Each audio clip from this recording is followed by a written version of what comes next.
Good morning అండి. నేను మీ cardiologist doctor Thotanaga Raghunandan from Latha super speciality hospitals. ఈరోజు నేను మీకు acute heart attack, acute ST elevation myocardial ఇన్ఫాక్షన్లో మనం కల్ప్రిట్ ఓన్లీ వెజల్ని మాత్రమే స్టెంట్ చేసుకోవాలా, లేదా మిగతా ఆర్టరీస్ని కూడా అదే సెట్టింగ్లో స్టెంట్ చేసుకోవాలా, లేదా మోర్ దెన్ 2 వెజల్స్కి జబ్బు ఉంటే గనక దాన్ని బైపాస్కి ఇవ్వాలా అనే ఒక డౌట్ని నివృత్తి చేద్దామని అనుకుంటున్నాను. సో ఇది మీకు ఒక ఉదాహరణ ద్వారా చెప్పాలనుకుంటున్నాను. 3 రోజుల క్రితం మా దగ్గరికి 54 ఏళ్ళ ఒక జెంటిల్మెన్ వచ్చారు. ఆయనకి 3 గంటల నుంచి ఛాతీ నొప్పి వస్తుంది. సో ఈసీజీ తీసి చూస్తే అది posterior myocardial infarction, posterior wall MI అంటాం. సో ఈసీజీని బట్టి అది left circumflex coronary artery involve అయిందనే విషయం మాకు అర్థమవుతుంది. సో ఈ సిట్టింగ్లో మేము యాంజియోగ్రామ్ చేయటం జరిగింది. సో యాంజియోగ్రామ్లో దీన్ని మనం రైట్ కాడల్ వ్యూ అని మనం అంటాం. ఇప్పుడు మనం కనుక ఇక్కడ చూస్తే left circumflex coronary artery acute thrombotic occlusion, అంటే ఫ్రెష్గా వచ్చిన క్లాట్, ఈ మధ్యనే వచ్చిన క్లాట్ ద్వారా కంప్లీట్గా అక్లూడ్ అయిపోయింది విత్ నో డిస్టల్ ఫ్లో. కింద అసలు ఫ్లో లేదు, టిమీ 0 ఫ్లో అని చెప్తాం. అలాగే మనకి mid LAD left anterior descending ఆర్టరీలో కూడా జబ్బు ఉంది, 90% అక్లూషన్ ప్లస్ డయాగ్నల్స్ అంటాం వీటిని. వీటి స్టార్టింగ్ పాయింట్లో ఆస్టియల్ డయాగ్నల్ కూడా ఇన్వాల్వ్ అయింది. అలాగే మిడ్ ఆర్సీఏ రైట్ కొర్నరీ ఆర్టరీలో కూడా మధ్యలో జబ్బు ఉండటం జరిగింది.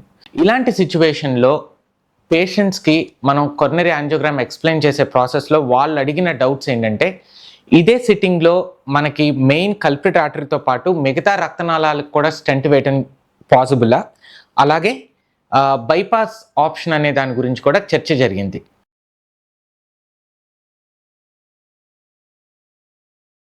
సో పేషెంట్ ప్రెజెంట్ అయినప్పుడు బీపీ చాలా తక్కువగా ఉంది ఈ పేషెంట్కి. సో ఐనోట్రోప్స్ అంటే కొన్ని ఇంజెక్షన్స్ ద్వారా పేషెంట్ బీపీని కృత్రిమంగా నిలుపుతూ, అలాగే ఇంట్రా అయోటిక్ బెలూన్ పంప్ని బ్యాక్ ఎండ్లో రెడీగా పెట్టుకుని ప్రొసీజర్ చేద్దామని మేము డిసైడ్ చేసాం.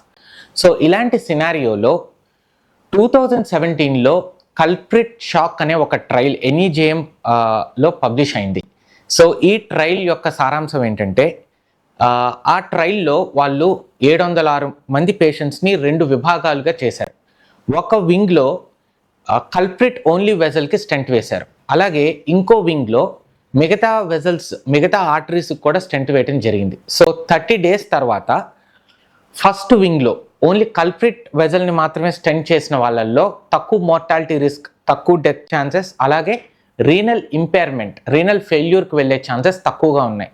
సో వాళ్ళు ఏమని కంక్లూడ్ చేశారంటే, acute MI, acute heart attack వచ్చిన ఒక సినారియోలో, ఎస్పెషలీ బీపీ తక్కువగా ఉండి కార్డియోజెనిక్ షాక్ అంటాం, ఆ సినారియోలో కనుక ఉండుంటే పేషెంట్ ఏ వెజల్ అయితే హార్ట్ అటాక్కి మనకు కారణం అవుతుందో ఆ వెజల్ని మాత్రమే స్టెంట్ చేసి తొందరగా ప్రొసీజర్ ముగించి తక్కువ కాంట్రాస్ట్ తోటి మిగతా బ్లడ్ వెజల్స్ని వేరే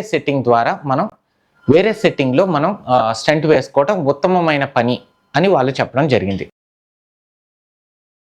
సో అదే మెథడ్ని, అదే ఎవిడెన్స్ బేస్డ్ మెడిసిన్ని మేము ఫాలో అవుతూ మేము ప్రొసీజర్ స్టార్ట్ చేసాం. సో ఇప్పుడు మీరు కనుక చూస్తే వైర్ ద్వారా LCX కొర్నరీ ఆర్టరీని ఓపెన్ చేసాం, ఒబ్ట్యూస్ మార్జినల్ OM బ్రాంచ్లో కూడా ఇంకో వైర్ వేసాం, అలాగే ప్రీ డైలటేషన్ చేసాం బెలూన్ని 2x8 mm బెలూన్ తోటి, అలాగే స్టెంట్ 2.75 x 19 mm స్టెంట్ని ప్రాక్సిమల్ LCX టు OMలో వేసాం ఇప్పుడు మీరు చూస్తే. అలాగే పోస్ట్ డైలటేషన్ని ఇంకొక బెలూన్ 2.75 x 12 mm బెలూన్ తోటి పోస్ట్ డైలటేషన్ చేసాం. సో ఇప్పుడు మీరు చూస్తే లెఫ్ట్ సర్కంఫ్లెక్స్ ఆర్టరీ బ్యూటిఫుల్గా ఓపెన్ అయిపోయింది విత్ టిమీ 3 ఫ్లో. సో కింద మయోకార్డియల్ మజిల్ని మొత్తం పూర్తిగా సాల్వేజ్ చేయడం జరిగింది, కాపాడగలగటం జరిగింది. సో ఇప్పుడు ఈ కేసు ఉదాహరణగా మనం తీసుకుంటే, పేషెంట్ బీపీ మంచిగా ఇంప్రూవ్ అయింది, పేషెంట్ చెస్ట్ పెయిన్ తగ్గింది, షార్ట్నెస్ ఆఫ్ బ్రెత్, ఆయాసం కూడా తగ్గింది. ఈరోజు patient is fit for discharge.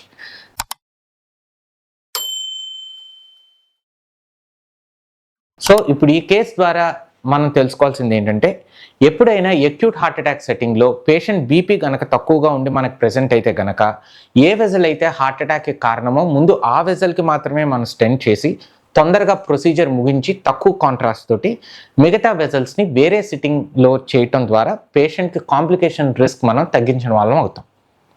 Thank you.